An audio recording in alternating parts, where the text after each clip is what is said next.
All right, then let's kick it off with Godzilla minus one, which just like shockingly dropped on Netflix yesterday. There was no warning.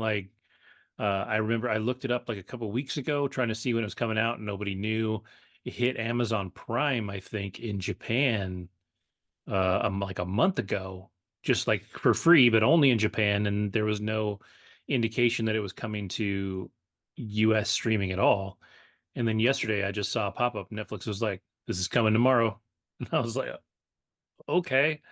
So it dropped yesterday, and then me and my voice watched it today. And I know, Andrew, you saw it in the theater, I did. and I think you talked about it. Um, but like, just my initial feelings on it was that I really liked it. Like, I really dug it. It was uh, it's not an American Godzilla movie, right? Like, you think of an American Godzilla movie, and Godzilla's on the screen destroying something for about 60% of the film, and the people on screen are a bunch of jackasses that you don't care about. And the Japanese Godzilla films are the opposite in general.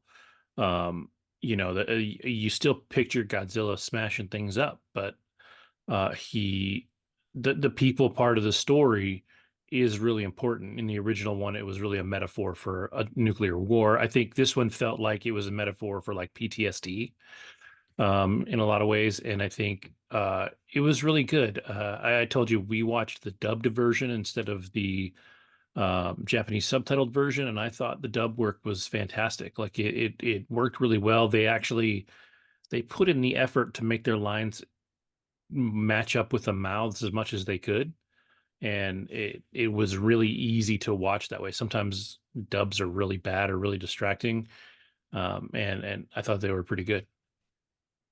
So yeah, and Godzilla was cool. At least at first when you're watching it, you're kind of like, why is this dude so pissed off that he's just you know eating stuff? And on the one hand, I know it's a metaphor for nuclear war in that regard too, or atomic bombs and all that. But like, why did he eat Japan and not America? Like, America's the dicks throwing the bombs around. Japan's just chilling there. They got blown up already. They already got their asses kicked. But uh, it's pretty good.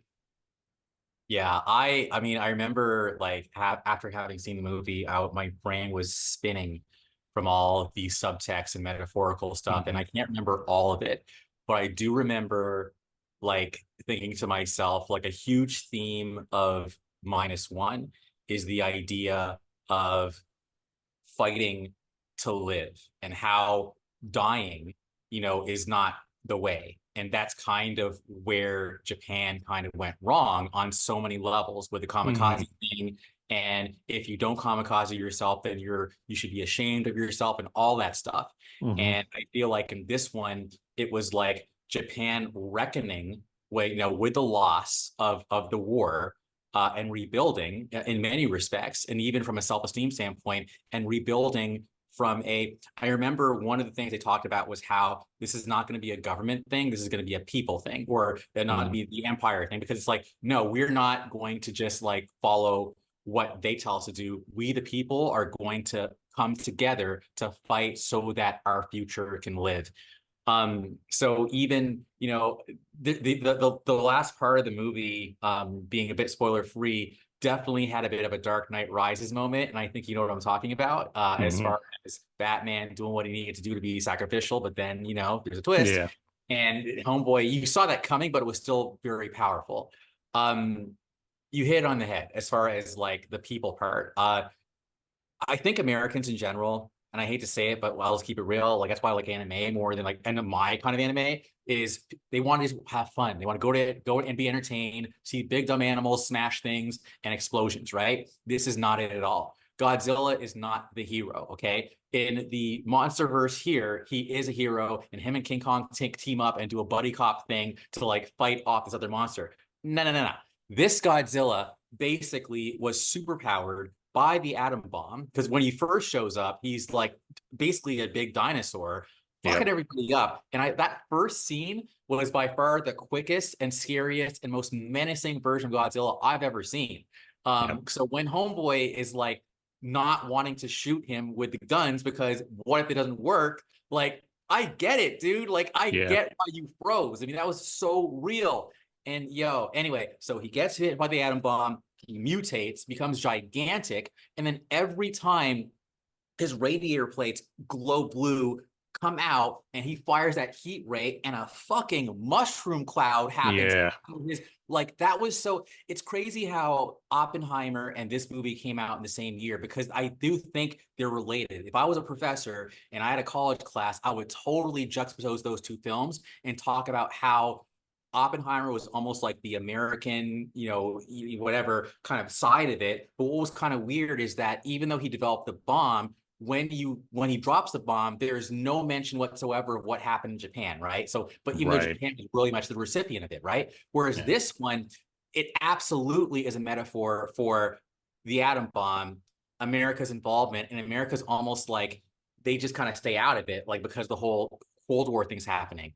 Um, Man, I actually haven't met anybody yet who didn't like the film. I Hmm. think it was absolutely deserving of the Oscar it won for special effects. I Yeah. think it only cost like 70 million, or maybe it was like 30 million. It was like a No, it fraction. was low. I think it was 15. I'll have to look it Yeah, up, yeah, but the yeah. It budget was like for it was nothing. super low. But when you watch the monster action, it's so well done. So Yeah. I'm just glad, I hear it's one of the most pirated movies out there right now. I think that's one of the reasons why Yes. we finally had to say, you know what, let's just release this shit. So we stopped. Somebody had to pay for it because they were going to make the money. Like everybody wanted to see this and it was getting pirated. I don't understand why it wasn't out sooner, Yeah, it was ridiculous. Keep going. but yeah, no, I agree. I think one thing that's interesting about that first scene when it's like little Gadzuki, right? Like he's a little smaller, but he doesn't actually eat anyone, even though he bites down on people. He throws them with his mouth. Like he's not the T-Rex from Jurassic Park. Like he's not eating people and ripping people in half or anything like that. They're like bugs to him. He's literally throwing them around and killing them, but he's not there to. Like, he's not doing it out of hunger. He's doing it out of like rage. Like this is like He's pissed. he's an angry kaiju, and I think it worked really well. There's a lot, and I think the you see the rebuilding of Japan in the beginning too. When our main character, whose name I can't get right because Of course. the syllables in his name repeat too many times, and I keep screwing it up. Um, Shinsama or something. Keep going. But like, yeah, something like that. Um, but like he comes home and his village is just leveled, absolutely leveled, and that's from the war. That has nothing to do with Godzilla. yeah, And over time, he rebuilds. He takes in this girl and this baby that she was effectively given, right? Like it's this whole found family thing too on top of it, which kind of led to the only cheesy part of the film, which is her surviving at the very end, which I saw coming, right? Like I felt it coming. Um, but when she gets tossed, when she saves him and she gets tossed, I'm like, there's no way. Like there's no way with the amount of force that she was thrown oh yeah, she back was and the dead. yeah, she Yeah, had to yeah, be she was like dead. Yeah, no, but uh I was happy. I didn't see it coming, honestly, because to me it was like, I don't think, again, the Japanese are not as into the happy endings as Americans yeah, they're are. not sentimental like that when it No, comes to their films. Yeah. serious, and I just, like, for me it was very serious Mikasa action, as far Hmm. as, like, I watched that scene again, and when she just pushes him in there, it's like, yo, I know that you're afraid to like open up again and you're all like whatever, closed off, but I love Hmm. you, and you got to live, because this is a guy, again, it's all about finding the will to live and making peace with that survivor's guilt that he had. Yes. um so for her to be still alive was just like, see, that's what this is about. Like, there is no, again, I think the old Japan, the Japan that lost the war, glorified death almost too much. And I think that that was part of why maybe the Americans won the war, because I think that's never been part of our culture. Our culture is about like winning and living. So they Hmm. want to page from that.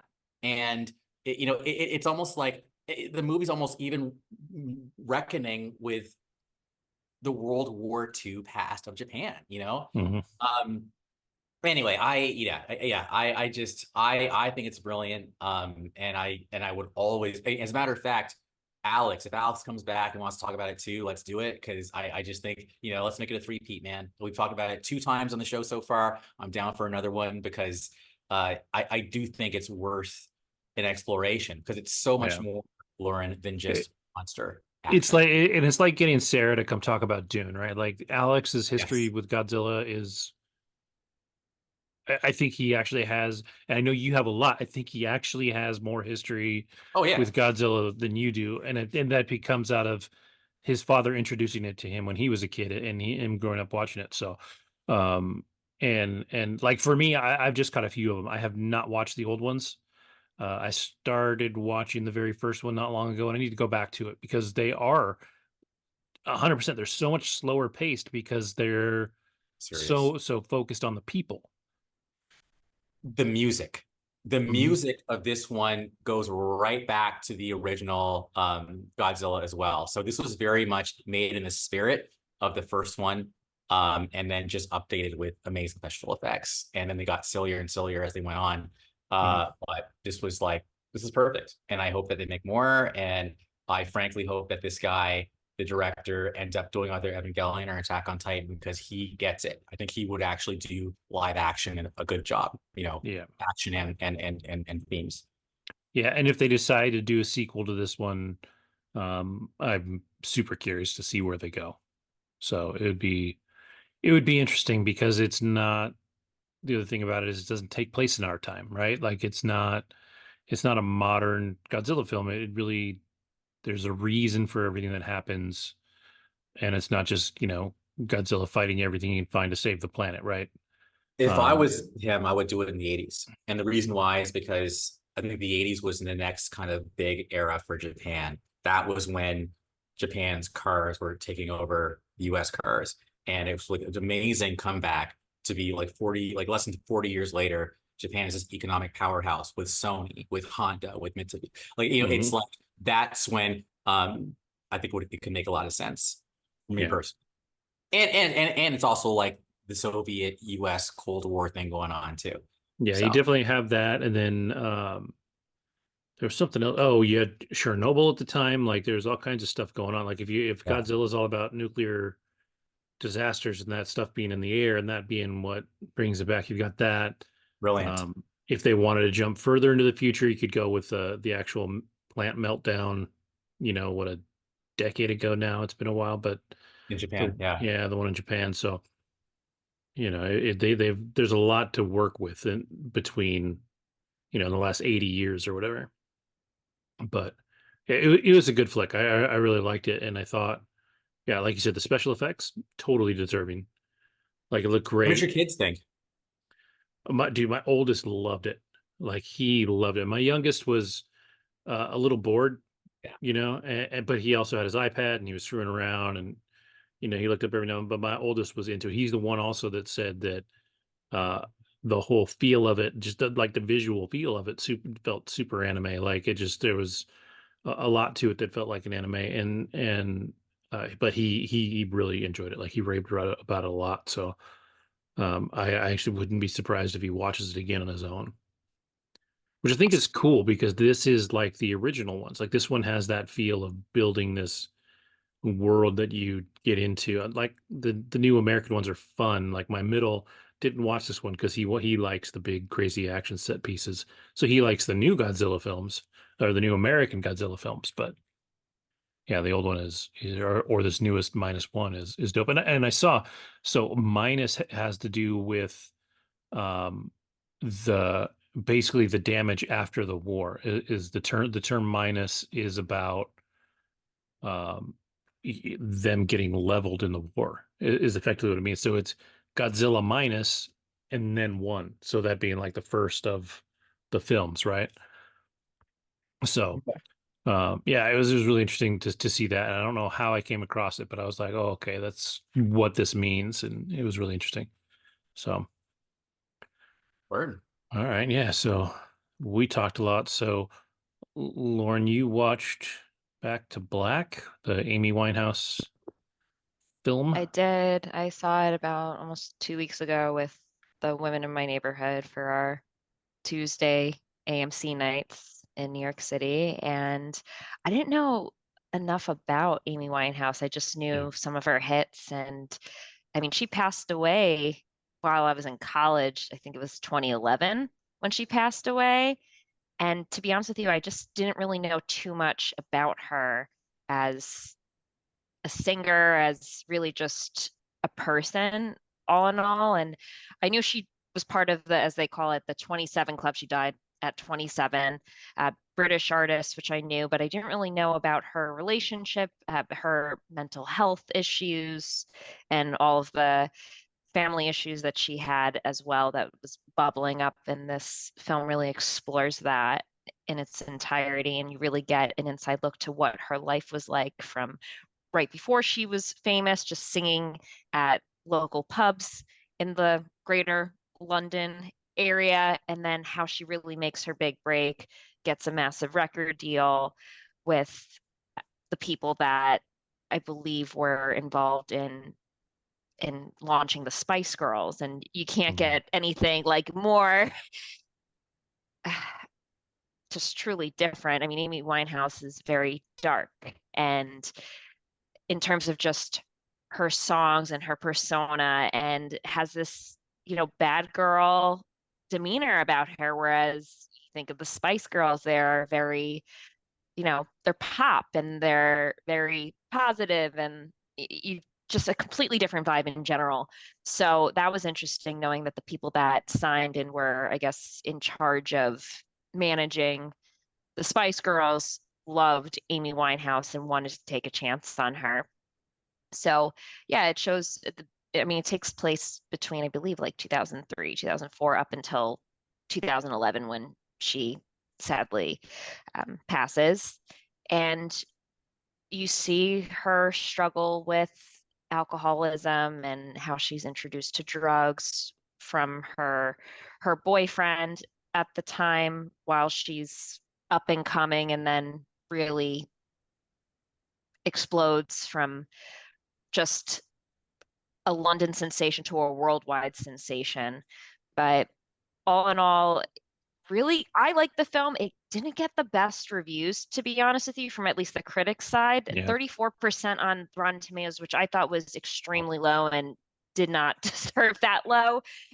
If you look at the audience score, 86, I think Yeah. I'm definitely much more aligned with the audience on this one. 86%, maybe 70, 80%. It was good. It was very good. I'm wondering if all of these films now, since Bohemian Rhapsody and Rocket Man, are being a little bit more too critical on these biopics from different artists. So I'm just curious about that. But overall, I mean, it tells her story very well.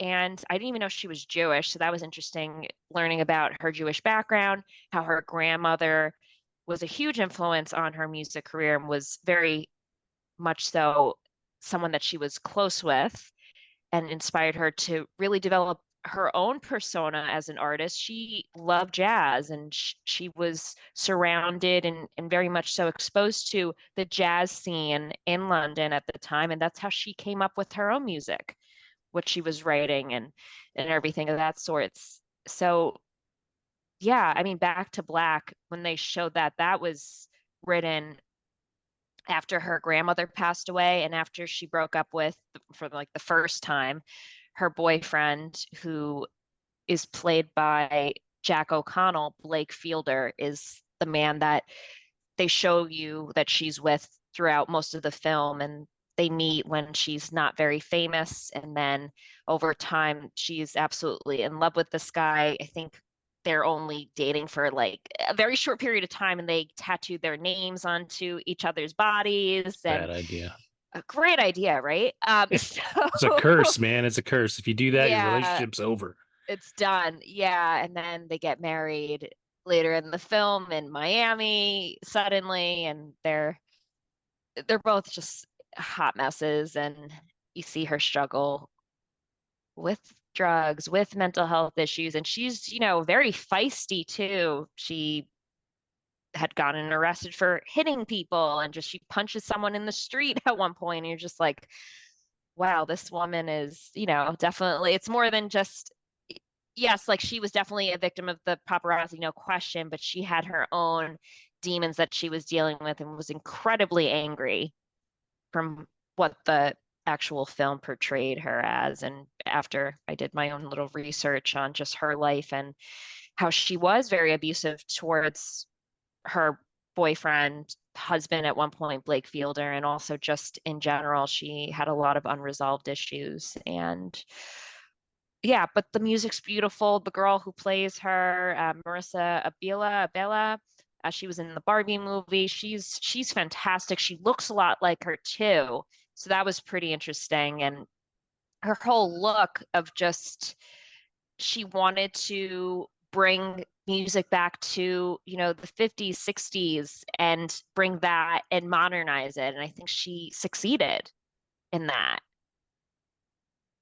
Yeah, I remember back in 2006 actually at Lollapalooza, which was used to be a touring festival, but was always in Mhm. Sure. Chicago. She performed there, and that was and Rehab was really like the song that was everywhere. And I always associated her with Mark Ronson, who is basically a guy Yep. who likes to mine older music. So, for example, his work with Bruno Mars, that song Right. Uptown Funk is very much like funk, but then also like the time from the 80s. So he kind of takes genres and applies them to artists to make it sound authentic. So Simon Fuller, I double check my work. Simon Fuller is the guy who did the Spice Girls. He also Mhm. created an idol, it was called Yep. Pop Idol Yep. in the Yep. UK. He hooked her up with this guy named Salam Rimi, and he's a producer who does lots of hip hop and R&B. So between like she had all the right people around her. Again, Mark Ronson, he's got a track record. Salam Rimi has won many Grammys. Like he worked with the Fugees, he worked with Nas. And then basically the whole Sharon Jones to the Dap Kings, that's like an act that's very retro as well. So, she was at the right place at the right time. I think that it sounds like she was an emotional lightning rod. And Yes. with what was able to just channel all that, and whether you're what's his name, other 27 Club members, like the guy from the Doors, Jim Morrison, whether you're Mhm. Jim Morrison, Kurt Cobain, her, I don't know if that other Janis Joplin, I don't know if she was 27, but if she was, um, these people I feel like are almost meant to come into the world like be a vessel for raw power and emotion and then leave. Like it's almost like what they're meant to do. Yeah. And it sounds like she's like the latest in that in that train. Some could say Lane Staley. I don't know. Anyways, lots of tragic artists. It's not Yeah. like a unique thing. It happens. Yeah. My question to you is this. When I heard they try to make me go to rehab, but I say no, no, no. Now, was that addressed in the movie? Like, Yes. was that like who she was and she just wrote that in there? So there were various points in the film where Simon Fuller, who you referred to, comes over and she's completely just obliterated and like on a like Sunday afternoon and she's doesn't even know where she is and he's like you need to help yourself, you need to go to rehab. And if you ever notice, like she's got tattoos down her arms, she was a big daddy's girl. Her father, Mr. Winehouse, wasn't an enabler. He was willing to do whatever to make sure that she was safe, that she was, not too much under the spotlight. And I think deep down he knew that his daughter needed help, but he didn't care. He just wanted her out there performing, etc. So it got to the point where Simon is like, she needs to go to rehab. And she's like, no, Dad, I'm fine. I'm fine. He's like, no, my daughter says she's fine. So she's going to not go to rehab. And then later in the film, she finally just is like, yeah, I need this. They're out at a diner and she's just torn to pieces. This is like post breakup, everything. And she's just eating at like a coffee shop with her father. And she's like, all right, let's do it. And her dad's like, all right, let's go to rehab. You're done. Let's go. And at that point, you see her um, writing new songs and such. And the actual song itself is pretty much just her resisting rehab for so many years until finally I think she's like, all right, just it's time. I should have already gone here, but she was resisting it for so many years. So not to get sociological here, but you know, Sure. I do. So me, my girlfriend, her brother-in-law were in a conversation, and we were talking about examples like her, Brittany, and then even who am I forgetting? There's someone I'm forgetting. Shit. Gotta remember who it was. But anyway, we were talking about how there's kind of a push-pull between control for the purpose of like protecting you versus not controlling you so that you have your freedom, but then bad things happen. So Right. me, for example, was someone who spiraled out of control. I feel like the more powerful you get as an artist, the less people can control you. Like Clive Davis was very hands-on with Right. the beginning, but when she gets too powerful, ends up dead in a bathtub. I don't know how Amy died yet, so you have to tell me that part. But it's like and then someone talked about gender and how, well, no one's trying to control men like Kanye West or whatever. And I said, well, yeah, but no one gives a fuck about guys. Like guys aren't supposed to be protected. If you need protection, you're not even a man at this point. So they got Yeah. like Jim Morrison, all these other guys. No one's going, where were like, no, you're just like, you're a dude, you fucking die. Okay. So You just I think handle of it. Amy, exactly. So I think of Amy as a tragic situation, and her dad was like the opposite of Britney's people. So it's like 100%. do whatever you want, you know. And Britney's still alive, Amy's dead. So commentary. That's a good point. I didn't even think about that, Andrew. That's a really great point. Yeah, no, the father was listening to Amy, and if Amy, not until she said, Dad, it's time for me to go to Right. rehab, did he say, all right, fine. So many people were like, Amy, you need help. Her own husband, you need help. Like a song mocks it. Like I thought that Yeah. was It almost part of like does.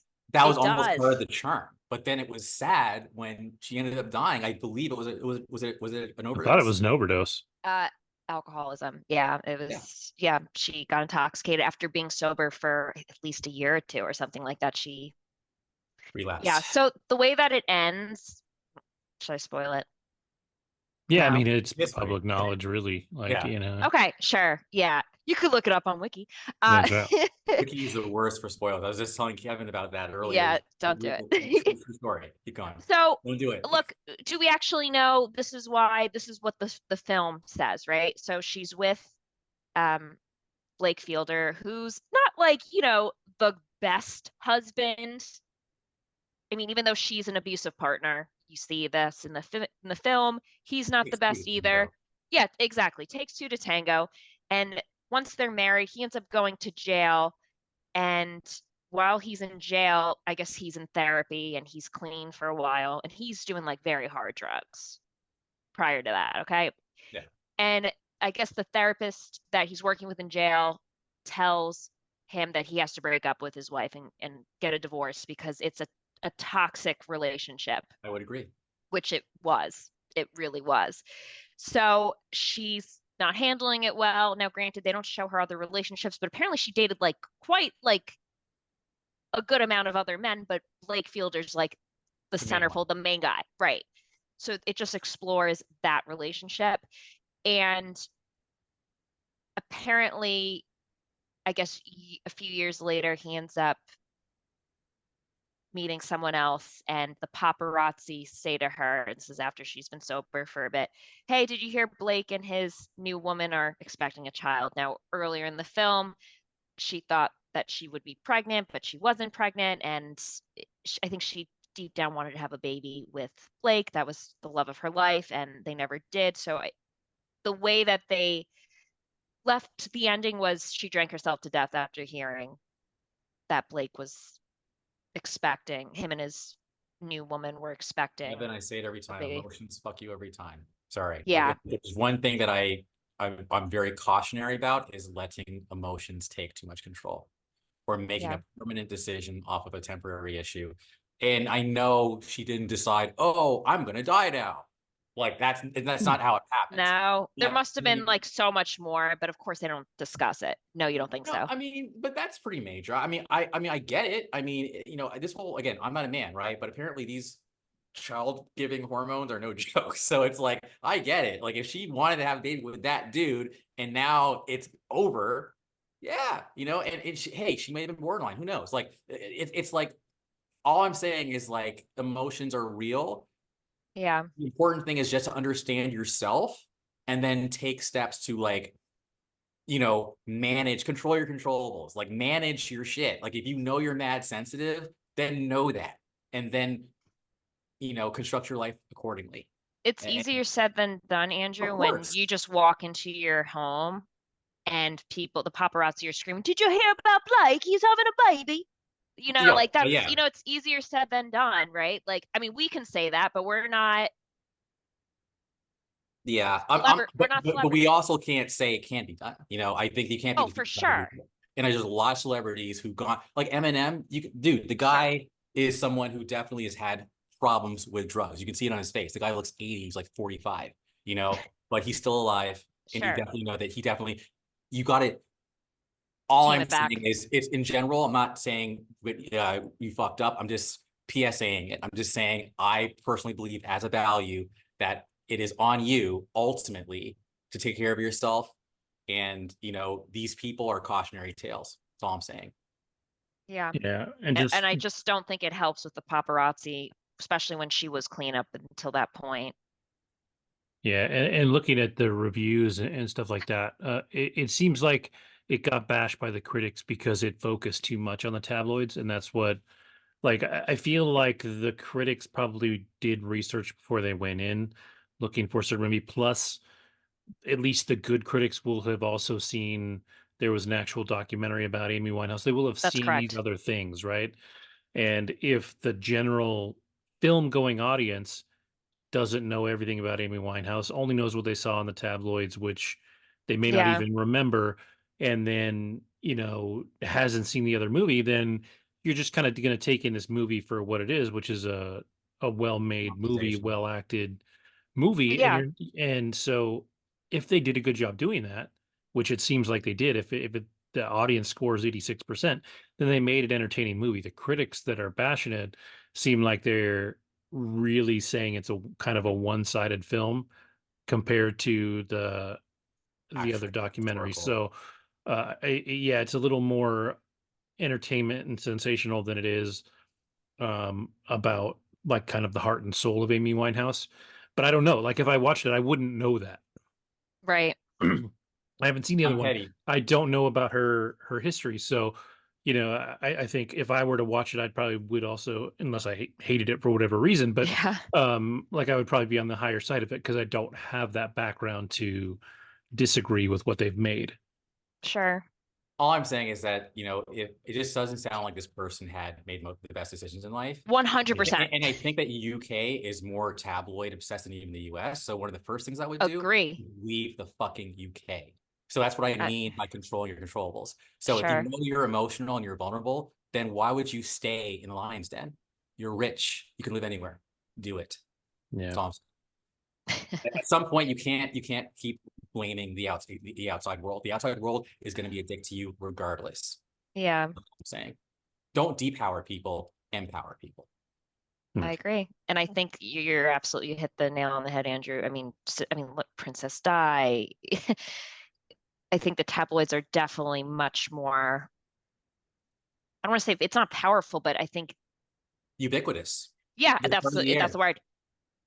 Whereas in You're the omnipresent. US, you have a lot more just leeway and places to go. Like, okay, Move just to go Montana. move Shit. to Montana. Like, they won't follow you there. No one's gonna go there. Exactly.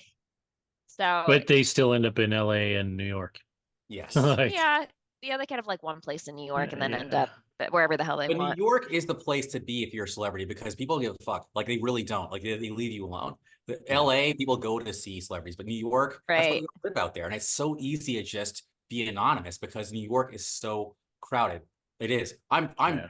more than positive I saw someone from Stranger Things and like she was wearing sunglasses and a big ass hat. And she kind of I looked at her, I could see the grin, but I just kept walking. She kept walking. And I'm like, that's awesome. And you're just walking down Fifth Avenue Yeah. or Broadway, Or like Central Park, you'll see pictures of like I different saw people. Dexter at Central Park. Yeah. Yeah. Yeah. Yeah. I remember walking down the street in New York when I visited in the early 2000s, and Lee Schreiber was out there having lunch. Yeah. I'm just out That's on a awesome. patio at a restaurant, and everybody's walking past, and Yeah. nobody bothers them. So of course I don't Not bother really. them because I'm like, I don't. Weird. If nobody else is making it weird, I don't want to be the guy that makes it weird. Yeah. Um, And so, but it really is like that. Like there's just so much going on, and if you go down, especially you know down Broadway where they're filming Jimmy Kimmel, where they're or not, is it Yeah. is it Kimmel? I thought it was Oh, you're right. Fallon. Fallon. Yeah. Um, and they're doing all that. Like there's a bunch of places that are almost like Hmm. dedicated to entertainment where you're probably gonna see somebody. Sure. And I think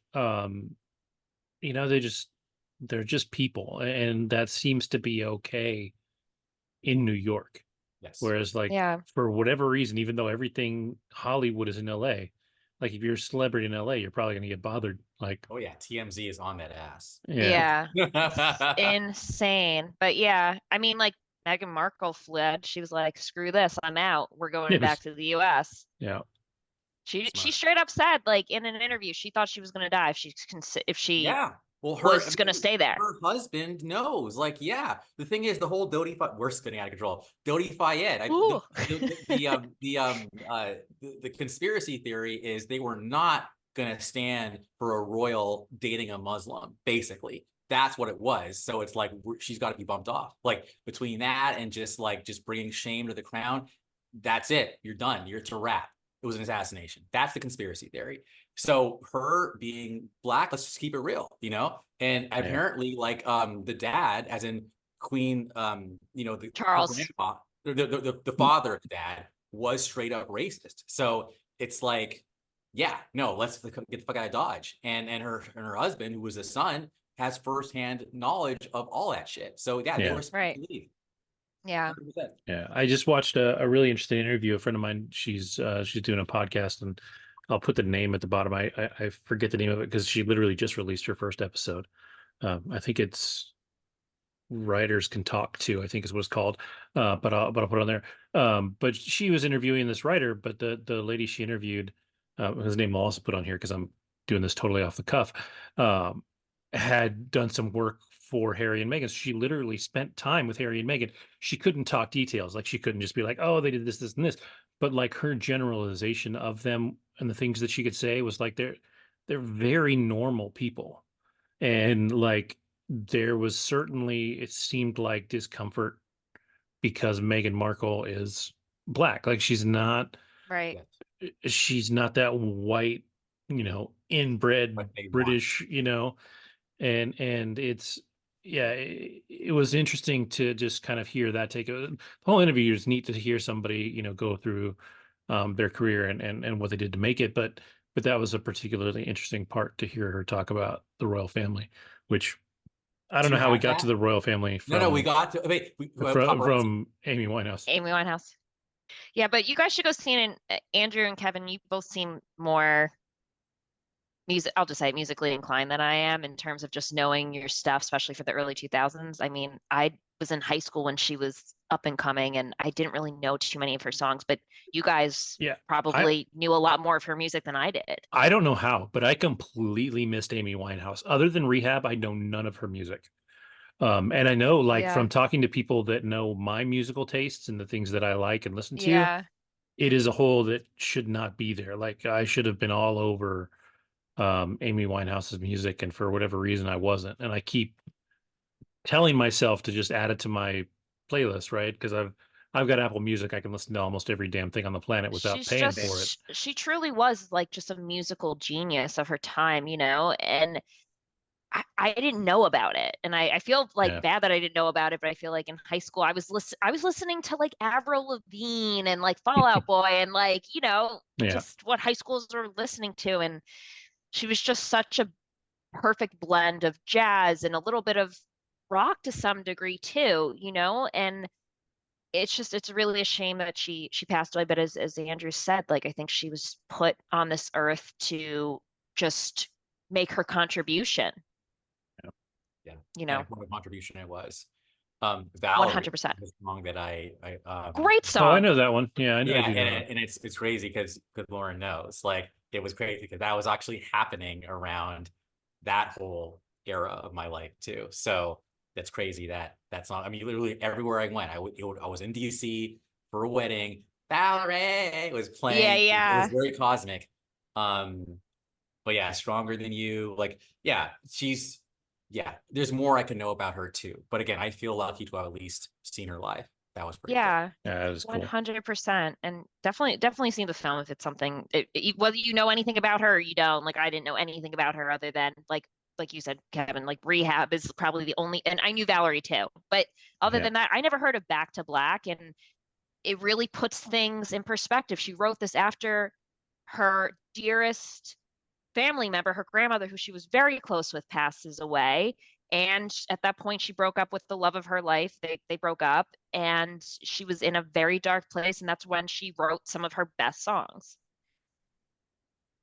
Yeah. In some Yeah. respect, it's sort of like Taylor Swift, but like not as dark, to be honest with you, but just writing about love. No, seriously, just based on her experiences, everything is written from a place of just reference Pain is a hell of a and motivator for pain. creation. Oh, True. 100%. I mean, Rehab itself, it was just, I think it was finally written, especially once she actually went to rehab, and years of her denying that she had an issue and being, very much so stubborn to actually go when she had a problem. So, but that's an interesting comparison that you made, Andrew, between Brittany and then the support that Brittany had behind her versus Amy. Yeah. And that's the thing. Is it support or is it Yeah. restriction? Yeah. Yeah. So Well, it's a delicate and balance. Oh, when you 100%. look at Britney, though, you feel like yes, they were controlling her, but somehow they were keeping her Alive. contained, right? Like Yeah. I think if she had been on her own, She might not especially be gone. when you see how she is now, I mean, maybe that is an effect of her being contained for as long as she was. I don't know, but like Right. you wonder if she would have made it out if people had just been like, "Sure, go ahead and go do your thing at 18 and good luck. You'll be fine." I don't know. Made of Yeah. Play-Doh from different strokes. I mean, that's before your time, Lauren, but Oh like yeah. so many child stars from the 80s all spiral out of control. Right. And it's not ultimately their fault because I also do think bad shit happened to them, Oh guaranteed. yeah, like Drew Um, Barrymore getting drugs at like 11 she's a at Yeah. lucky, parties. Yeah. she's I think a success story. Yes, for sure. 100%. For sure. But she could have But not been, like she really yeah, easily could have not been. yeah. And so yeah, it's Hollywood isn't kind to kids. It never has been. Like if Nope. you look at not Julie Andrews, who was Dorothy in Wizard of Oh Oh, Oz. God, Judy Garland. Judy her. Garland. Judy That Garland. that whole story is With brutal. Like cigarettes. yeah, and like basically uppers to keep her awake for 48 Yes. hours straight to record. Just brutal, just brutal. Hollywood historically just really does not give a damn about kids. And Particularly women. Exploitive. yeah, and Oh, then 100%. I mean, Marilyn Monroe. But Yep. that's like a whole other thing too. Just the That's a abuse. conspiracy theory too. And she was messing around with the president. Yeah, you can't stay alive. yeah. Especially after the whole happy birthday thing. Hmm. Yeah, you gotta go. Like, Yeah. I'm sorry. Like, I'm just saying. I'm not saying I believe it, but I'm also saying, Somebody probably does. Like, yeah, like yeah. yeah, you went too far. Like, especially in the 60s. Don't do that. But Yeah. emotions again. I love you, President. I don't care if you're married. I'll do it on national TV. Yay. Happy Yeah. birthday. Yeah. Dumb. All right. Moving right along. Yeah. On to the next. You want to steer us back to well, not reality, but you want to talk about Castlevania, I Andrew? would love to talk about Castlevania. All Because right. I only started the original series. I'm only a couple episodes into Yes. that, so I got a long Thank way to go to catch up. God. You do. But thank God, like I almost told you to start Nocturne, and then I would have been like, thank God you didn't start with Nocturne. Because in my opinion, Nocturne is wickedy whack compared to the original. So Castlevania, and by the way, it is based on a video game, but apparently, but I never played the game, so I don't know like how much of it is like from the game versus what's original. But basically, the premise of it is it's medieval times. Dracula, the actual Dracula, legit Dracula, who is a badass, is in this film or in this series, and he takes on, and there's this like a really smart woman in a village called Wallachia that is like adjacent to his castle. Now she's super smart, and he's very technologically advanced. So she eventually starts learning from him, and they eventually do fall in love and get married. but he never actually makes her a vampire. Like, he just fucking loves her as a person and coexisting as humans. However, this isn't spoiler, this is all setting it up. It's in the So first episode, so. yeah. So then the villagers, when they see her technological advancements given to her by Dracula, they're like, oh, she's a witch. And they fucking kill her, you know? So Burn her Dracula at the stake. like, burn her at the stake, which is even more historically accurate. So then Dracula's like, okay, motherfuckers, I am really pissed off at humanity. I tried to like be friends with you, and you killed the woman I love. So you motherfuckers have 1 year. 1 year to be fair. I'm gonna give everyone who actually heeds my warning time to leave. But after that 1 year, all y'all are fucked, okay? So the humans are like, yeah, fuck you, Dracula, la, la, la, you know? And then literally a year later, they're like, yeah, Dracula and his hollow threat. Yeah, they fucking found out. Dracula comes back with his fucking night creatures, kills them all. That is the beginning of the series. And it's brutal. Like, it's animated, but it is not, it's not like, violent. it's not hinted at. It's not kind of in the background. Like, it is a violent anime for sure. Now, the voice acting in this is next level. They have so many like legit stars here, talking about Malcolm McDowell, Lance Reddick, Jason Isaacs, James Callis, who was and then it's kind of Richard Armitage. Wait, James Callis is from Battlestar Galactica. He played Gaius Baltar. Anyway, the voice acting is incredible. Okay, so this is like an anime, but it's made by an American studio. So that to me is what makes it unique. There are, you know, there's 4 episodes, there's 4 seasons of this, and I'm just kind of giving you guys the original series before I talk about Nocturne. So there's just 4 seasons. The first season is just 4 episodes. It's really short. The second season is another 4 episodes, but then seasons 3 and 4 are 10. No, seasons shit.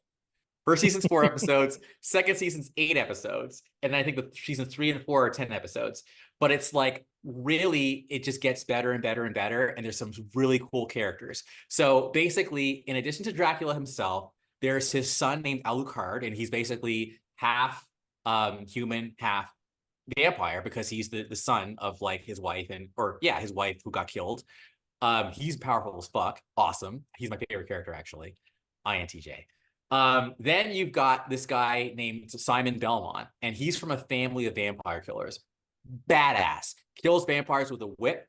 ISTJ, most likely. Then you've got this woman named Sypha, and she's like a druid, and she has like magical powers and shit. Probably ENFJ, probably. And then basically you kind of follow their things. But then you meet Dracula's family. So he's got like, I think 4 daughters. They're awesome.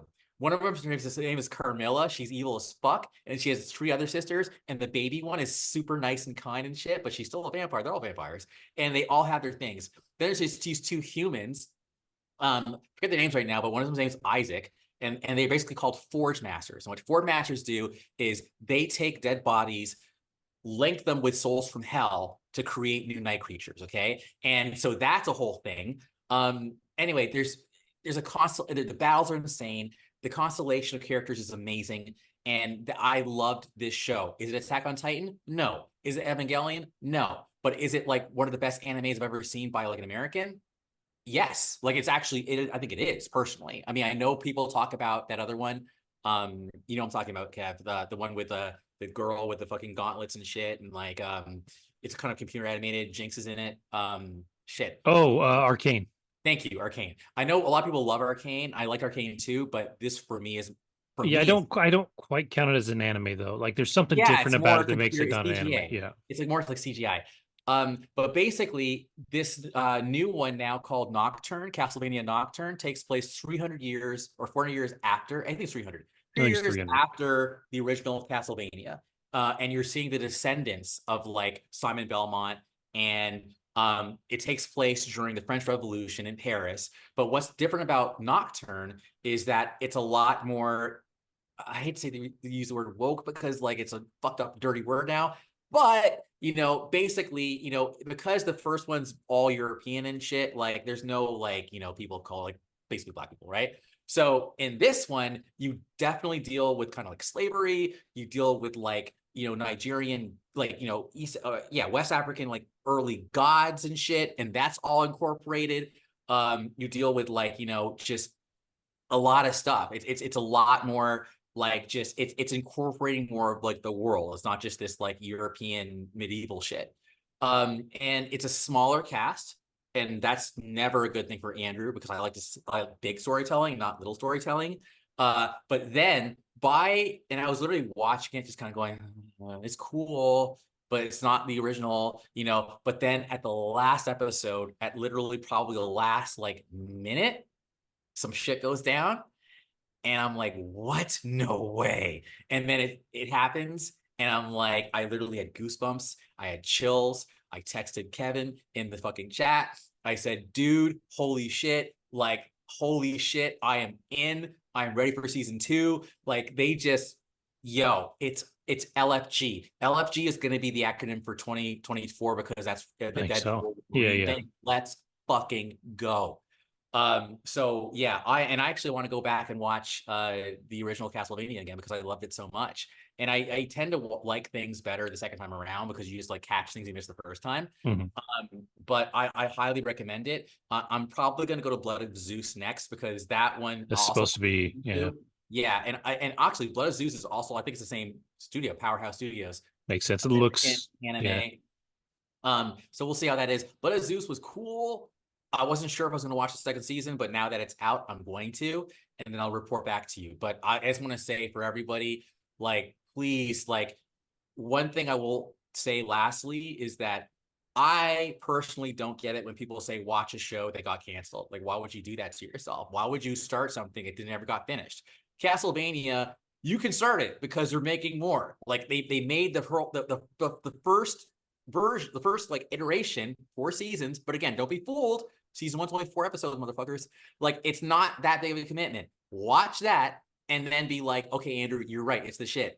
And then watch Nocturne. Just lower your expectations. Know that the most of the first season is like not that good, but then it really gets good at the end. And one thing I'll also say, but it's probably not an issue for most of you guys, you know, I was raised Catholic, so I don't like hate the church. But yo, this show hates the fucking church, dude. Like the first like Castlevania is very anti-church, okay? And in this one, yeah, they don't let up, dude. The church is evil. Can the church link up with vampires? Absolutely. Like, they don't care. They just want power. So it's like, yeah, there's someone had a bad experience like at church before they made this show. So yeah. Yeah. I'm And even more excited than I thought I was going to be. Thank you for letting me yeah, talk about it. really quick looking at it, it's actually interesting that Nocturne didn't do very, or that you weren't as drawn to that because the first season of Castlevania is only 83% on Rotten Tomatoes. Mhm. After that, it's 100, 95, and 100. So overall, it's a 94. And I knew it did well. I didn't realize it did that well. So, pretty impressive, like ratings wise. Like it's been relatively popular the whole way through. Which, to be fair, it's an American anime getting 4 seasons. It's not common. Like it's not a thing that happens. So, pretty impressive. Um, Wait, what did Nocturne get compared to the original? I Did you did see that? not look. Let me see All right. And it's if so I funny can. because I'm a dick because I actually have answers prepared for both. Like if it did better, then I'll have an answer for that. If it did worse, I'll be like, yeah, see, I'm right. Season 1, 96%, but only 45% from the audience. So the audience hit it a lot harder than the critics. Good. Yeah, because it wasn't as good, dude. It was literally not as good. Like it took a step down until Hey, so sometimes finishing strong is enough. Like that gets you going oh, I'm in for and season brings 2. you. There is Yeah, no way I'm not coming back. Like I have to come back now. Like I have to. yeah. There's like no way. I was like, yo, why isn't this ending? Like I was like, this sucks. I don't want any more of this story. Please wrap it up. But then like something happens. I'm like, oh, okay, I'm back now. But I was also forgetting because again, if I had just judged Castlevania off of the first 4 episodes, I wouldn't have been nearly as impressed as I am now. So it's buildings. Good things take time. Yes. Well, and yeah, so I'm definitely gonna get caught up on it. Because I dug the first episode. Like it's cool. So I will transition then since we're talking about the church and all the weird shit that happens in churches. I've been watching a show. I started watching it when it first came out a couple years back on CBS, and it's on Paramount Plus now. The 4th season just released. It got canceled and there's a bit of a push to have it revived because most critics watching it all agree that this is actually one of the better shows on television right now in this kind of not hardcore drama category, right? Like you're not talking Game of Thrones, you're not talking The Last of Us, you're not talking about Chernobyl, right? Like where these things are super like deep and heavy. This show is it's effectively the church has hired a team to investigate um like unexplained mysteries that the church is being brought in for, whether it's miracles, whether they're trying to see if they should do an exorcism, whether it's somebody saying they're possessed by a demon or there's a demon in their house or whatever. It's that they've been put together to investigate. So you have a guy that's more of a scientist, you have a guy that's going through his clergy school to be he's on his way to becoming a priest, and then you have the girl Kristen, who is a therapist or a psychologist. And the best, like, I love all three of those characters. Those three characters are great. Uh, the main girl, her name, the actress's name is Katya Heber. She has got some kind of Eastern European just tinge to her accent. Mike Coulter, it plays the priest. If you watched Luke Cage on Netflix, he was Luke Cage. I absolutely love Mike Coulter, so he's awesome. The guy that plays Ben, I forget his name. I'll have to look it up. But I like him because he's kind of snarky. Like he's definitely the guy that does not believe what is going on. He's always looking for proof. But this show is definitely about the supernatural. There's bad things going on, and the villain, like your main villain, that absolutely crushes it is Michael Emerson from Lost. But he is like when he was Ben on Lost, he kind of went back and forth, and like you could kind of feel what he Sympathize. was doing. You were kind of picking up what he was putting down. Now he's just bad in this. He is evil. But in a very like slimy, creepy, like he's so good. Like he's like if you haven't seen he did a show with Jim Caviezel. Name escapes me right now, but he did a series that was for a long time. Oh, good question. Yeah, sorry. The name of this show was Evil. It's on Netflix right now. The first three seasons. The fourth season is coming out, or just came out on Paramount Plus. But you can catch the first three seasons on Netflix if you don't have Paramount Plus. Um, and yeah, it's short. Like the first season, I think is only 12 episodes. And I just started it over because I was pretty sure I started the second season and then I faded off of it for whatever reason. And now starting it again, I'm like, I need to watch all of this and get caught up and, kind of get on board this train of keeping it going because like I said, number one, I really like the actors a lot. Like they're doing a really good job. Mike Coulter's priest character, David, he's a former sex addict, and his therapy going through that led him to basically a sex addicts anonymous kind of thing, which is how he fell into the church. And he's been really good, but he has this attraction to Katya Heber, who is the psychologist that they bring in, and so they have really good chemistry between the two of them. Like they really do. They're really great. Um, and it's just all about weird demonology, weird stuff. It's not quite like something like Supernatural, where Supernatural was them literally hunting demons. Like it's not quite that in your face, but it's not far off of it. And it's really entertaining. Like it's a 96% from the critics on Rotten Tomatoes. It's an 84% from the audience. So it does really well. Um, season 4 is just coming out, but that's currently 100% on Rotten Tomatoes. Season 3 was 100%. I'm trying to see if I can see what the season 2 was 95% and season 1 was 92%. So um, it it is lighter drama. Like it definitely has its humor. Like I said, it's not like a Game of Thrones or something like that, but I really dig it a lot. Is Ben Linus No comment line this. Is Michael Emerson, is he like in a league with like the demons and shit? Like why is he so evil? Yeah, he for sure is some kind of demon. Like Oh, there's yay. yeah, no, for sure. Like Good.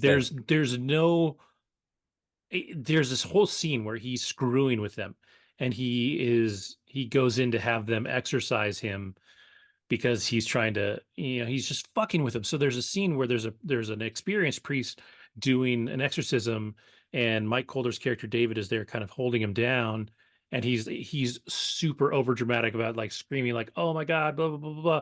And he looks over at Mike Colder and he's like, and then he keeps going and he like winks at him, and it's so funny.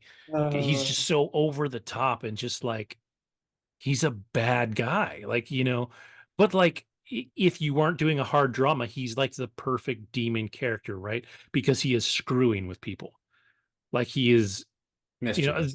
yeah. I mean, there's a whole scene at one point where it seems like the exorcism is actually working at one point, and he literally bathes in blood to revive himself. So like it has the like the evil demony stuff to it. Like it's certainly not real. Like it's not um these things that are happening in the show aren't fake in the show. Like these are real demons, real things that are happening. Now, there are some things that they find out are hoaxes or whatever, but for the most part, it's the real Okay. deal. So, and I know you're the practicing Catholic, but or not practicing, but you grew up Catholic. My mom caught a couple episodes of it, and she went to Catholic school, and she grew up Catholic and all that, and she enjoyed it enough that I think that it in its own way pokes fun at that mythology just enough that it doesn't feel like outright blasphemy to Baptism. to people. Yeah. um but yeah, it's entertaining for sure, and it's doing really well. I'm really Yeah. curious to see if they can talk a network into adding another season. I think Amazon. yeah, They just I feel like it'll have to be Amazon. Netflix doesn't no, they quite don't. feel up their alley, and they let Mike Flanagan go, so like horror is kind of drifting away from Netflix. And Flanagan went to Prime, right? Brandon Flanagan did go to Prime, Yeah, so and there's precedent here. yeah, and he's working on some stuff now. He just signed on the Exorcist Dude, film, I which am I'm so stoked. And yo, this is funny. Like anybody on my wall who was like, leave it alone, like I silently judge them. I'm like, okay, you have no idea what you're talking about, dude. Like, do you not know who Mike Flanagan is? Fuck out of yeah, here. yeah. Now Like, dude, it's gonna be great. Like, stop it. yeah, he's a genius. Like when it comes to especially that kind of horror, he's a genius. Like go watch any one of his 4 Netflix series. I almost started. Okay, before I started Castlevania, legit, real talk. I almost started like Haunting of Hill House, but like or Bly Manor. Like what would you recommend? Like now that I've seen 2 of them, right? I saw Usher and I saw, of course, the church demon one. What would you like? Do you have a recommended order? Those are the 2 best. So you've seen the 2 best. I think Hill House is a little better than Bly Manor, but they're both Okay, great. Hill Um, it is. like it depends on like, do you want to finish strong? Then watch Bly Manor and then Hill House. If you, I mean, they're both good. It doesn't really No, matter. I'll no, I'll Um, start with the better one first. Let's yeah, go. so I go. would say do Hill House and then Uh, Bly okay. Manor. You can see, especially if you watch them all in order. If you go, start at Hill House and go to Usher and watch them all in order, you'll see also him build his cast of characters, his Yes. people that he loves, which now includes Luke Skywalker, which is Mark dope. Hamill.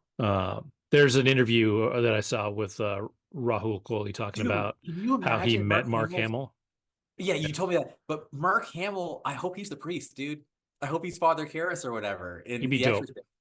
Because He'd it be would be awesome. so not like what you expect from Mark Hamill. But Do man, you remember Batman the Animated Series? Did you ever watch that when you were a kid I in like high didn't, school? but I know he was a Joker. I do know that. He he Reinvented for himself, right? me he for me is the best Joker there's ever been. Okay. Yeah. Because number one, it lasted a long time. They took that into the Batman video games. He was Batman, or sorry, he was Joker in the first 2 or 3 Arkham Batman games. There's something about scary clowns, that it just creeps people out. But you of all people should know there's plenty wrong with me. His purpose in Batman's orderly world is just to mess him up big time. Take my blood, for example. I wish somebody would. This stuff is killing me. Why should I care? Because now there's a teeny little bit of me in you too, bats. Troy Baker took over for the last one, and did a pretty good job basically just replicating. He changed it a little bit, but he really replicated what Mark Hamill did. But Mark Hamill's Joker is fantastic.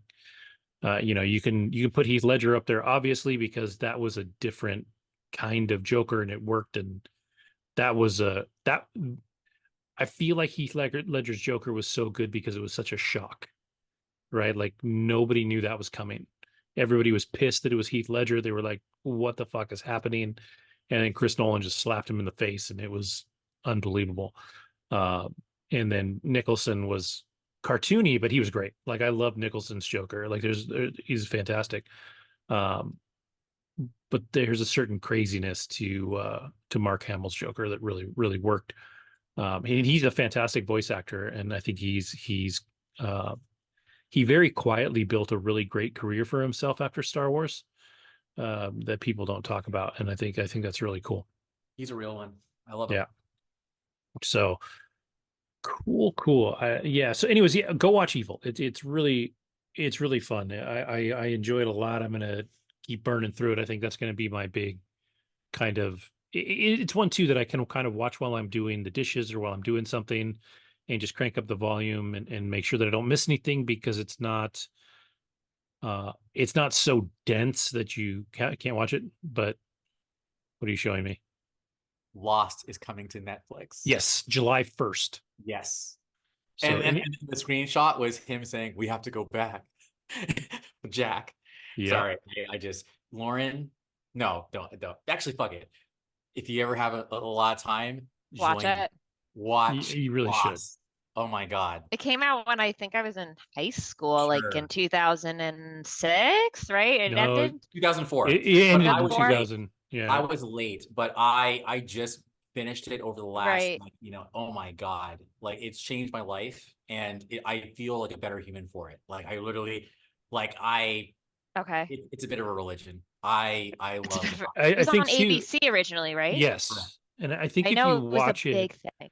if you watch it, you should find somebody you can trust that has seen it, because Okay. As you're the way dying. that Andrew watched it, I promised him that I would never spoil anything. And he did. I Okay. could hint, I could tease a little, whatever, did not give anything away, because there's the only thing that I've ever said is the same thing that the producers said when the show started. They were not dead the whole time. If you watch it and you start to think that they're dead, they're not dead the whole time. No Like one's that's dead. not Okay. yeah. So How many seasons are there? there's 6 seasons. There's a shortened strike I'm season. like, commitment. I don't know about I that. know, It but certainly it's is. worth it. It's worth it. I'm telling you, and the hardest part, honestly, is seasons 4, 5, and 6 are like 16, 17. Like they're under 20 episodes, right? Mhm. But yes, the Okay. first 3 seasons, yeah, you're talking like 20 something episodes, right? But it's like if Yeah. you make personalities, it's if you like a mystery, which I Yeah. think you do. Yeah.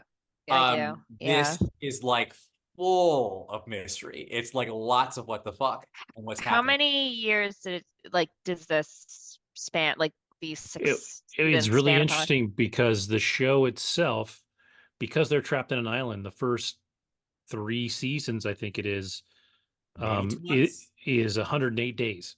Okay. Oh, Like, okay. so, it's not very long, it does kind of start to mess with, jumping around time wise. Sure. After that, there's a couple of, I think. So it started in the early 2000s, like when it came out to Yes. television. Okay, and then it ended in 2004, you said? No, Yeah. it started in 6? 2004, ended I And want to it's say 10 or 11. I want to say Yeah, I think it's 2010. Oh, wow. Okay, so it was Yeah, like 2010. a season a year or Oh, yeah. something like that. Yeah. Oh, Regular cool. broadcast TV. It was at the time when the pilot dropped, it was the most expensive TV pilot in history. Okay. primarily because they had to bring an airplane because they used practical effects as much as they could.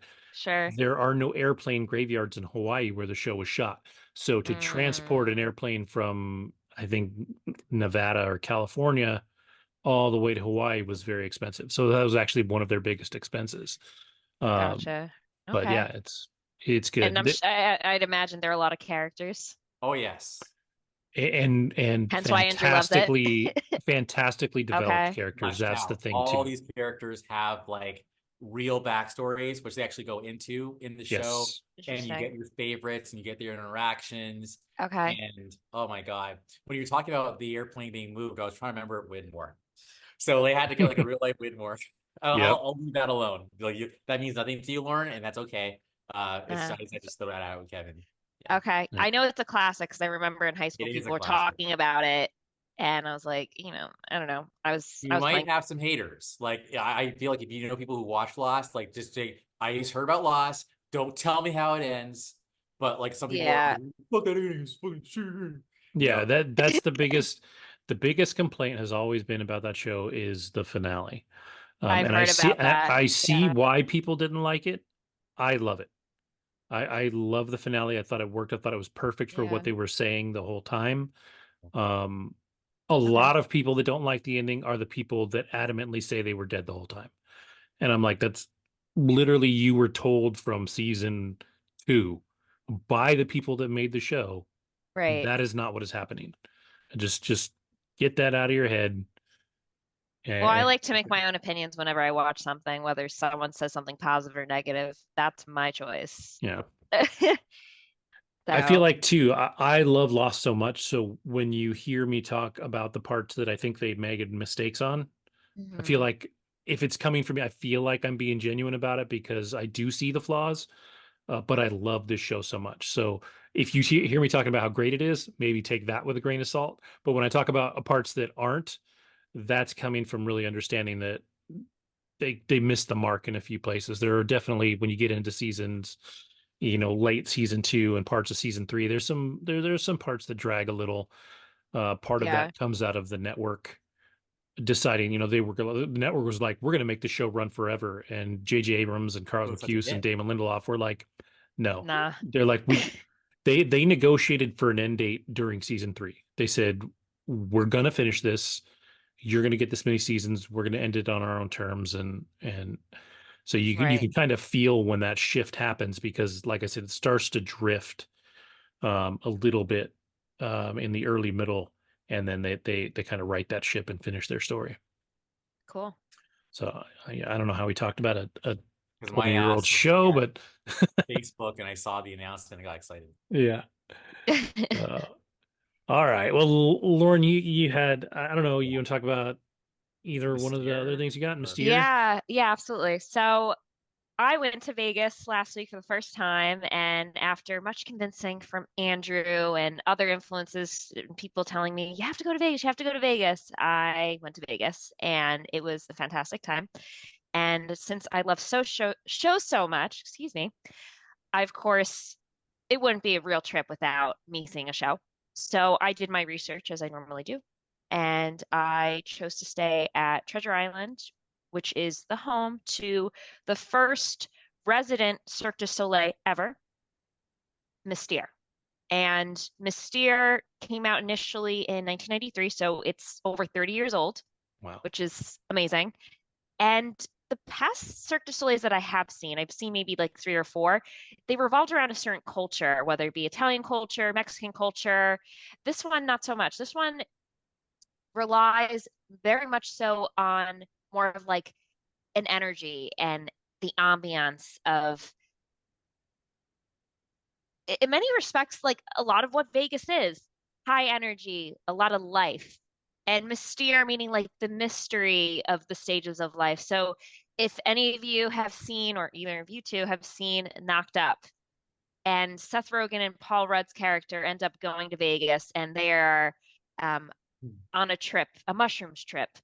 And if you recall, at that point, Seth Rogen is going to be a father to the child of Katherine Heigl's character after a one night stand.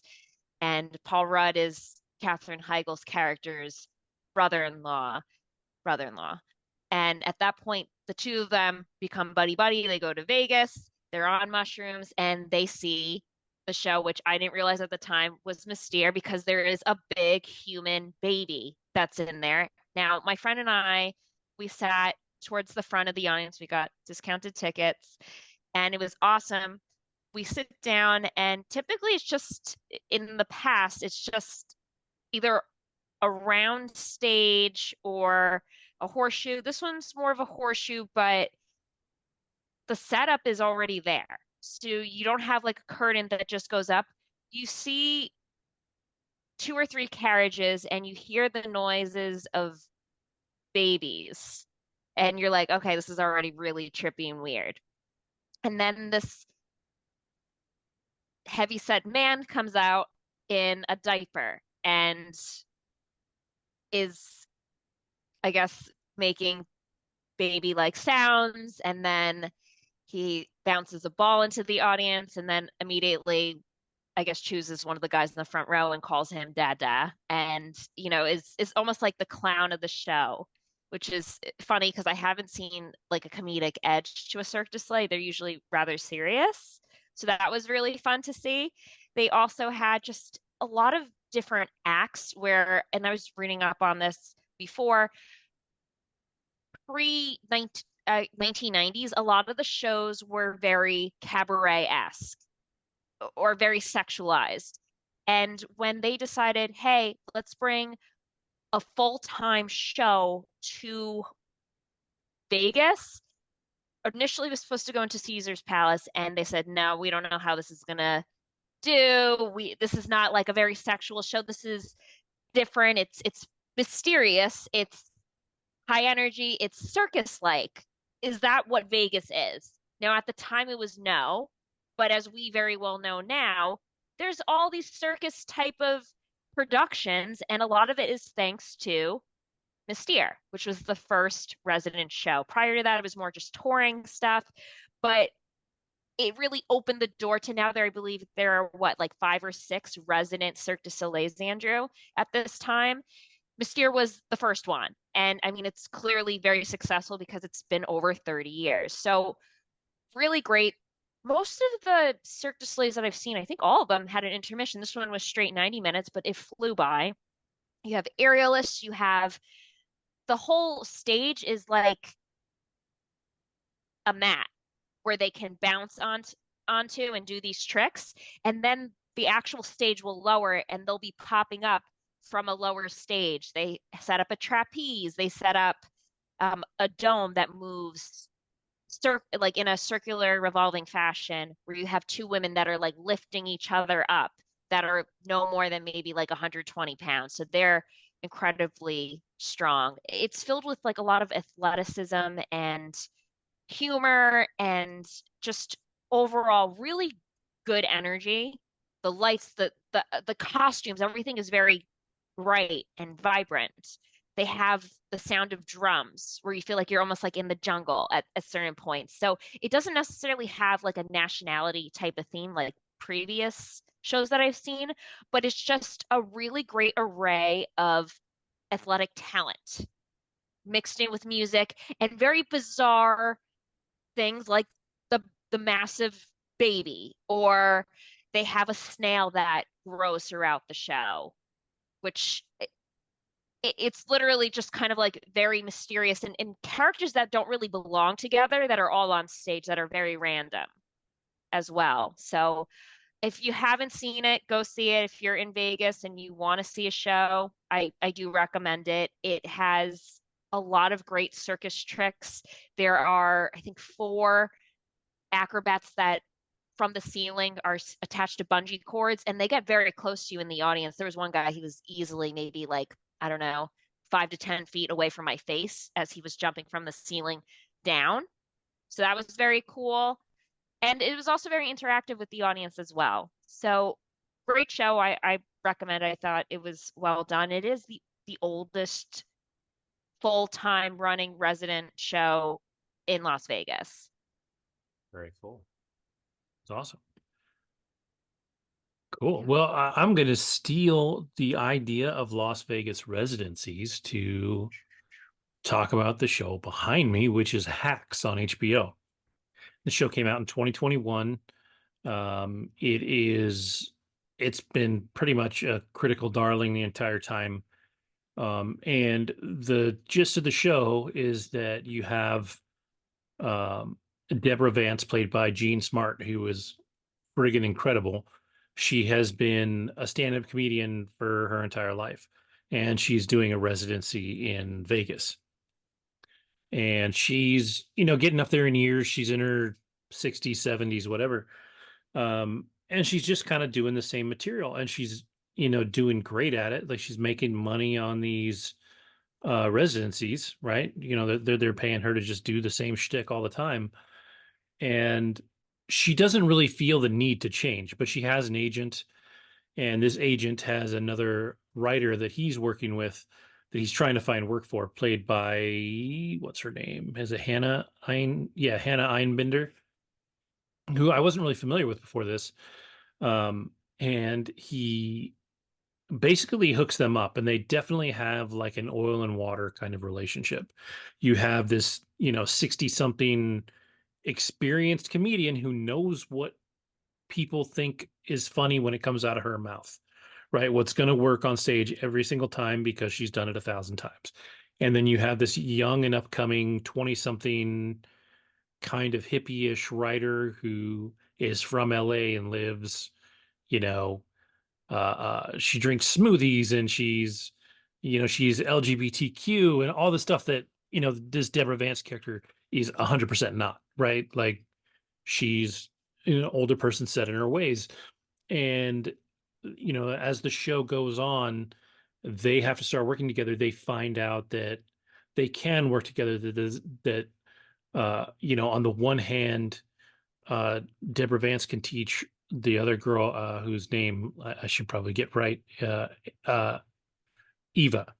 She should be able to learn from each other. Like, and so in the first season, you see them come together, start working together, and then they shut down her residency in Vegas, like, kind of abruptly. So now she's got to figure out the next stage in her life. And so, I think the second season is her um trying to figure out stand-up comedy again. Like, now she's got to go on tour. She's got to go to places where people maybe haven't seen her, and she's got to try and succeed. So, they're writing this new material, and all this time, you see them building this mutual admiration for each other, but at the same time, they're really different, right? So they don't always click. So they have their differences. And then season 3, there's a whole new plot that takes over. Season 3 is the one that just ended this week, and it got picked up for a season 4 on the heels of the finale, which makes sense. I think Gene Smart has won at least one Emmy for this. Hannah Einbinder might have even been nominated for one. But it's really, really good. Like, it is a smart, emotional comedy, and it's female forward, right? Like, these two characters that you're dealing with are surrounded by other people, but it's really about them and their relationship, and it's about so much, like, these two have to learn about each other because they're from two completely, not even two, like, budding generations. You're like 3 generations apart, right? And it's just is really well written. The acting's fantastic. The ending of season 3, like the last like 2 minutes of season 3, the one that just ended, are awesome. Like, it's a real, like, punch in the gut. But watching this season, I was really, like, especially as I got further into it, I was like, this is a fucking good show, and Jean Smart is amazing. Like, she deserves the awards that she's getting, whether it was a Golden Globe or an Emmy, I don't remember, but she's so good. The writing on the show is so good. The characters are great. And I'm sure there are better ways to describe the show, but it's everything, right? Like, because she's been working in Vegas for so long, she's rich. Like she's got a ton of money. And this girl's coming from Vegas where she's struggling as a writer. Like if you're a struggling writer, you don't have money. Like if you're trying to start up. And so she comes to her house, and her house is like, it might as well be a castle, right? Like you're talking like 15, 20-foot ceilings, pillars everywhere. You got couches that people can't sit on because they're the nice couch, all this stuff, big, beautiful kitchen. I think it's in season 1 where she's really given her shit, and she makes her go buy go no, no go negotiate with a dude at a pawn shop for a salt and pepper shaker. I think it's just a pepper shaker because she has the salt shaker, and she collects these, but she can't go into the place because she has such a bad attitude. The dude won't deal with her anymore. So she just says the girl, like it's so great. It is so it's just fun, and like I said, the dynamic between these two is so perfect for the age difference, for the experience difference, for everything they're doing. That it really is an incredible show.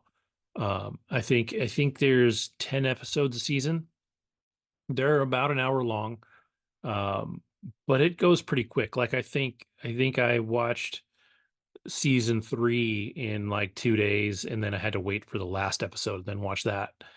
But I would definitely recommend it to anybody that is looking for a comedy that's not silly. Like it's kind of like where Evil isn't like the super dark, heavy drama. This isn't like your typical CBS sitcom, right? It's not a sitcom. It's a smart adult comedy about two people kind of at a crossroads in their own lives anyways that have to come together and then deal with each other.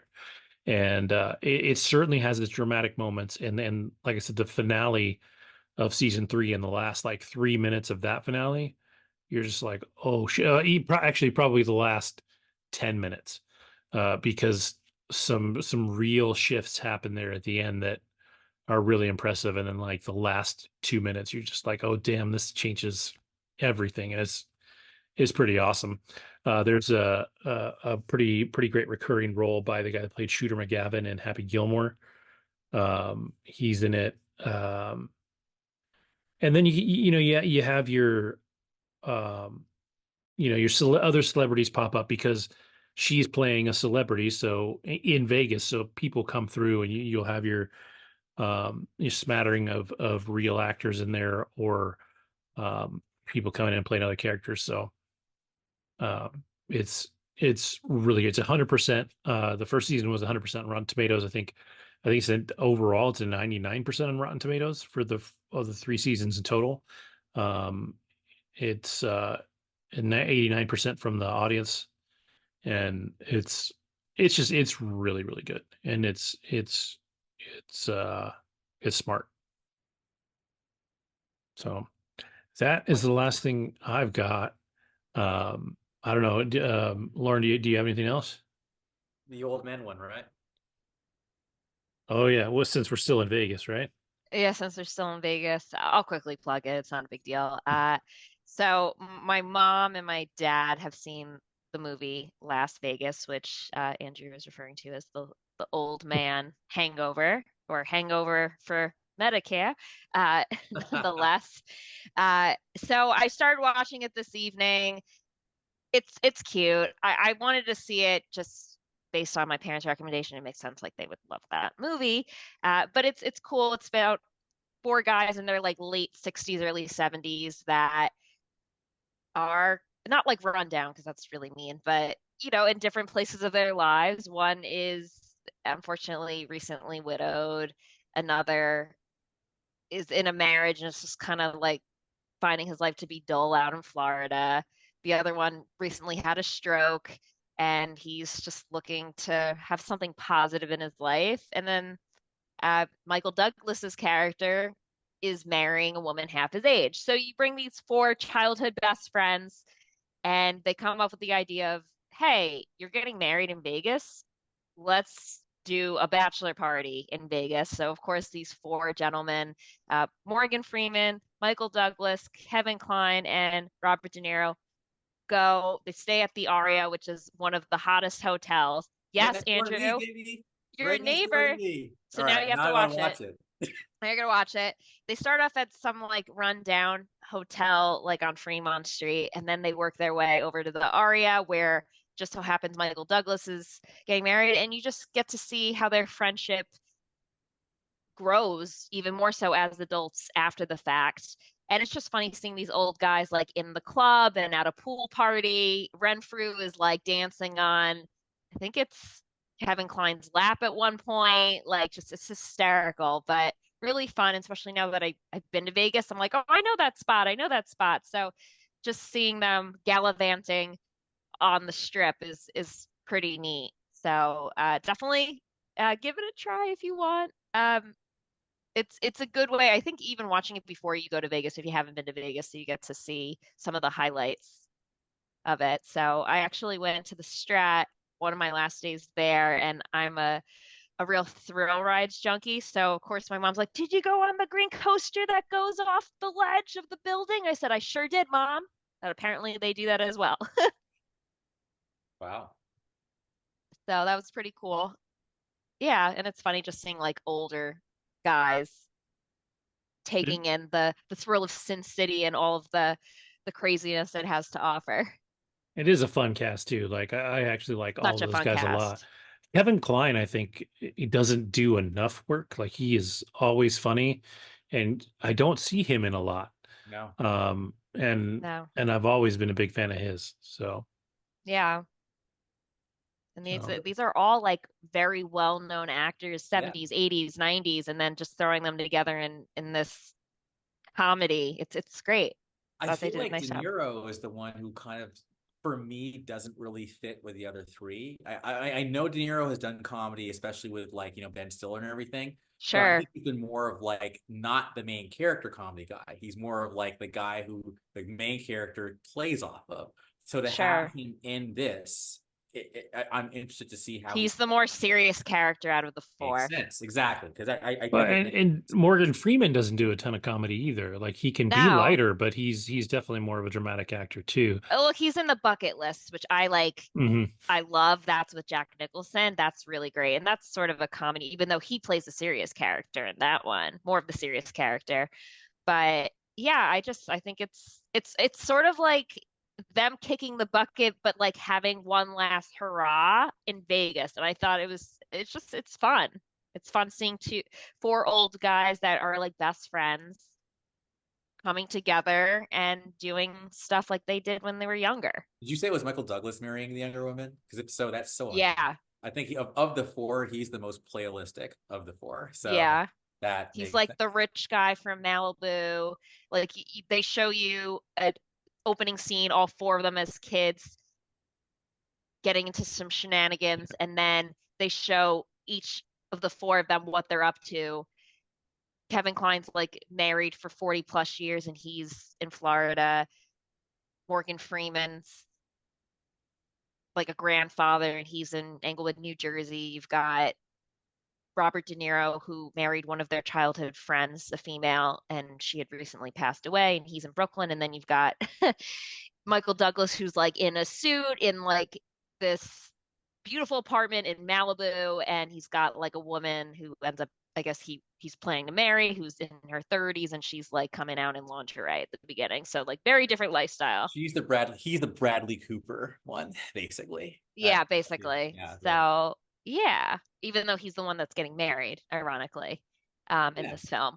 But yeah, it was cool to see. I haven't finished it yet, so I mean, I have a feeling what's going to happen. But yeah, it's a nice way to just see the highlights of Las Vegas. So You had me at Aria. Now I know we're approaching 2 hours. yes. But I know Kev. Did you want to like maybe give a quick, late pass addition to your reaction from Dune?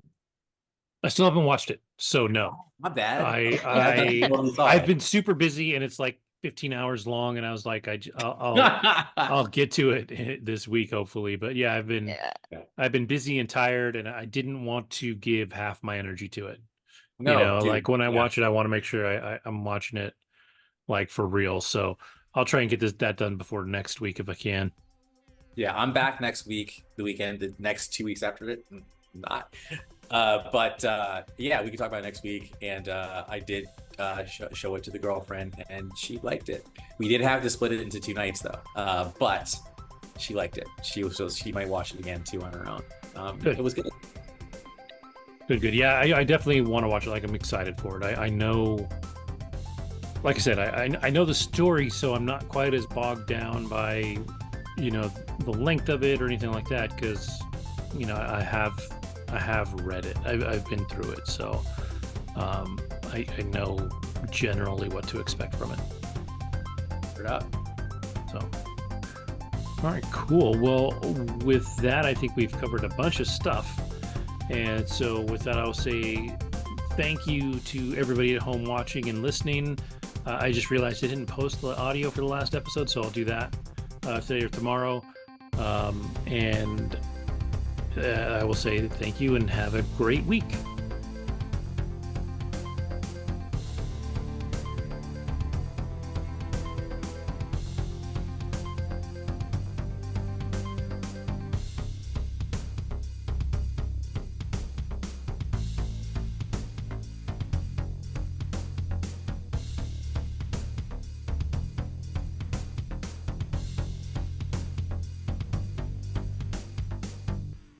I think I saw too on Facebook you were at the Mets game today? Yesterday. Yesterday. Yeah, I went to the Yankees game, my first Yankees game at new Yankee Stadium. Oh, I yeah? went last week. Yeah. Did you enjoy it? Oh yeah, it's interesting because I went to old Yankee Stadium like Years ago? 20 years ago. Oh, wow. And that it was a different feeling. Like when you walked into old Yankee Stadium, it felt like baseball. Like there was an atmosphere to the stadium that felt, I don't know, special and kind of magical. There's so much history there. This new one is definitely it's a new style stadium. Like the one thing that was nice is there was no bad seats. It was that's good. my wife and my son. We paid $9 a seat because they were playing the Mariners, and people Oh, out who here are not don't care good. about. No, they're in first place. They have the best record in the American League West, but nobody on the East Coast cares about.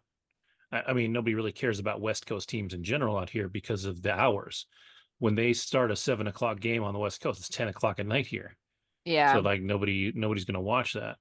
So Yeah. a lot of those West Coast teams get forgot about. And the Mariners historically just have not been good. And so that helped, even though they were in first place. The tickets were $9. They were upper deck. Like we were way up at the top. Nosebleeds. Yeah. But it wasn't a bad seat. Like you could see everything because of the way they built the stadium. Nice. I don't know, Andrew, did you baseball isn't really your jam, but did you ever go to an A's game?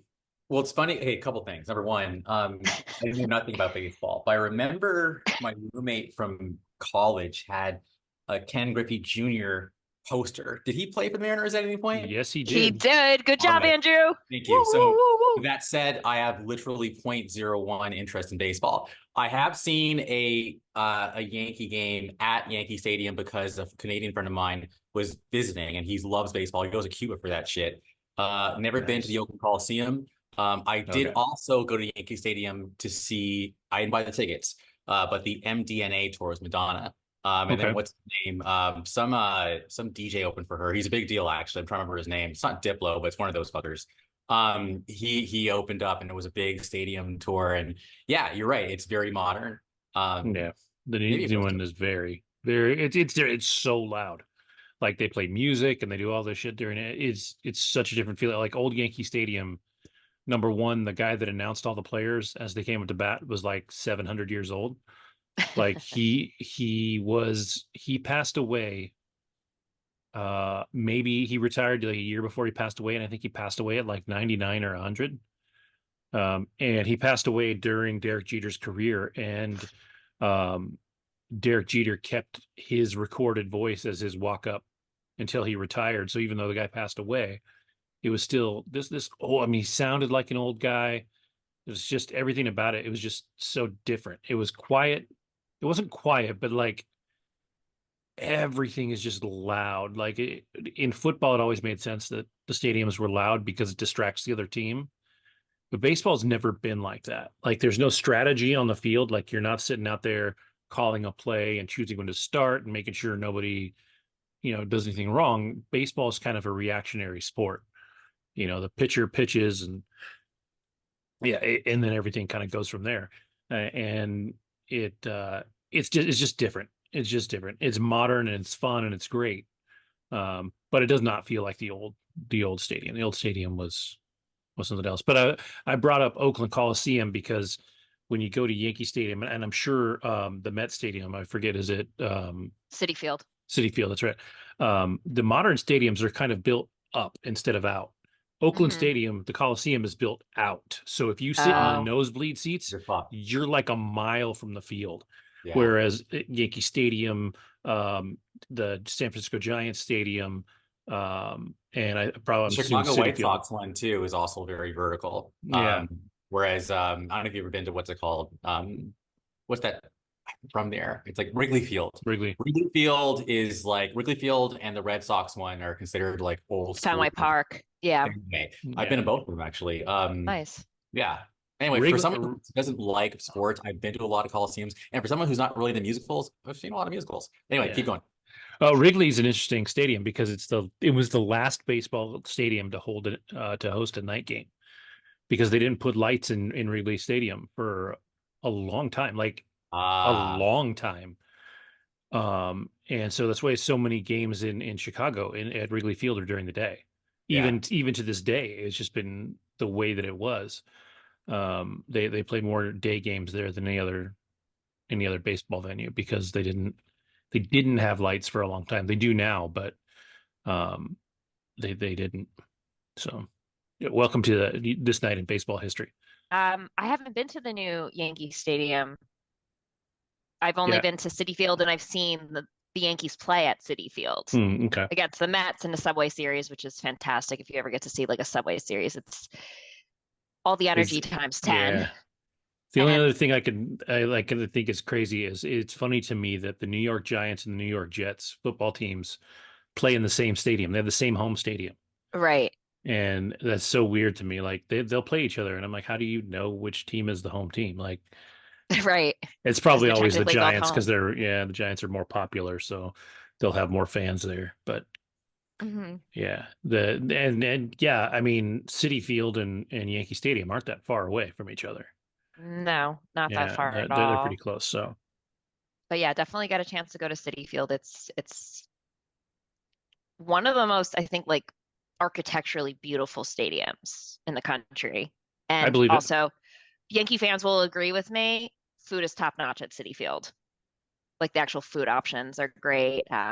There's a ton at Yankee Stadium too. And one thing that's neat is that if you're a lazy person and you've got the money, you sit down and there's order it to your seat. There's a QR code on every seat. You scan it and you can order. They've got Benihana in there. They've got they got all kinds of stuff. Yeah, that you can have delivered to your seat. Cool. So it's pretty neat. I mean, we just got. I think I got a hot dog and my son got a bucket of chicken nuggets. Not chicken nuggets, but chicken strips. But they were actually pretty damn good chicken strips for a sports venue. I was actually pretty impressed. And I didn't have any extra money, and I wasn't looking around. Otherwise, I would have got garlic fries and would have spent a bunch of money on food. But we were on a budget.